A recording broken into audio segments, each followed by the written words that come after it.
Okay, let's talk about Selena Gomez. To the entire world, she is one of the biggest superstars on the planet. But this explainer, well, this is about the story you don't see. We all see the public image, right? The pop star with #1 hits, the actress we love, the most followed woman on Instagram. But the real story, the one she tells in her documentary, My Mind and Me, is so much deeper and honestly way more inspiring. So let's start at the beginning, with her unbelievable rise to fame. It all began when she was just a little kid, taking her from a suburb in Texas and throwing her right into the global spotlight. I mean, her rise was just astronomical. At an age when most of us are just trying to get through middle school, she was already a household name. She went from a kids show to Disney stardom to a legit music career in just a handful of years. It was a whirlwind. But here's the thing about that Disney fame. It comes with a ton of pressure. She was expected to be this perfect, family-friendly role model. It was this carefully built image that left pretty much zero room for being a normal, messy teenager.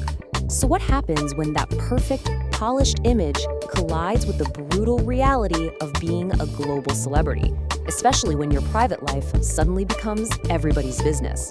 For years, from about 2011 to 2018, their on-again, off-again relationship meant her life was under this constant, intense microscope.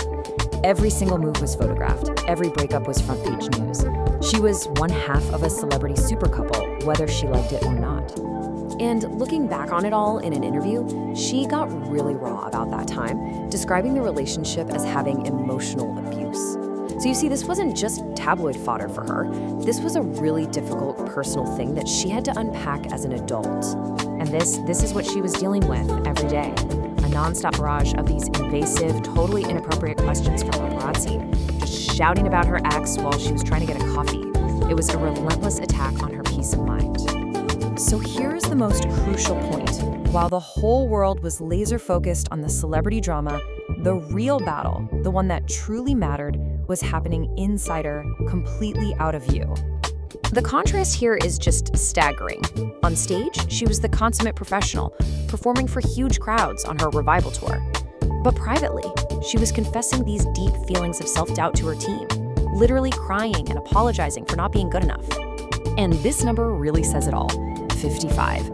She performed 55 shows, pushing through that incredible pain night after night, before the pressure just became unbearable. She had to cancel the rest of the tour because her mental health was completely deteriorating. And her health struggles were so much more severe than anyone knew. This wasn't just exhaustion.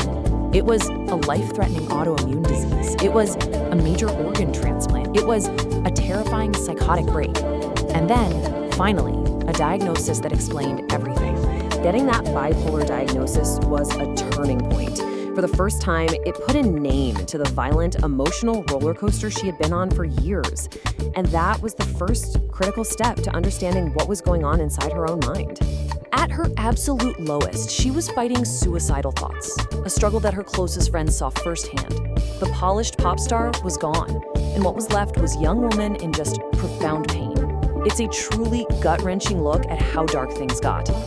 But hitting rock bottom was not the end of her story. In fact, it was the beginning of her journey to take back her own narrative and rewrite it on her own terms.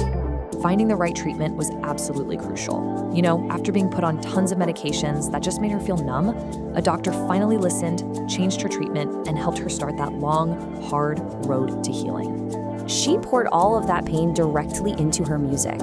And you can actually see her recovery laid out in her songs. First, she had to find that raw self-awareness and Lose You to Love Me, really acknowledging the pain. Only then could she find self-compassion and eventually declare that powerful self-worth that we hear in a song like Rare. Through her art and a lot of self-reflection, she started to see her past not as a victim, but as a survivor. She was reframing her pain, not as the thing that broke her, but as the very source of her new strength. This huge transformation led her to find a new, really powerful purpose, using her own difficult journey to become a beacon of hope for others who were facing similar struggles. And she took real, concrete action. She isn't just talking about mental health, she's building platforms, hosting forums at the White House, and creating funds to fight the stigma and give millions of people access to care. She is getting it done. And this right here is her core message. It's all about radical self-acceptance.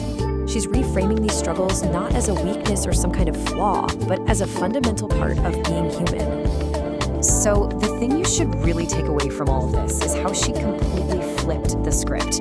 She took years of private struggle and turned it into a public mission. Her vulnerability didn't just heal her, it's now creating this ripple effect that's helping so many other people. So, after seeing everything, the pressure, the scrutiny, the life-threatening battle with her own mind happening behind all the glamour, it leaves us with one pretty big question to think about. Is that kind of fame really worth the price?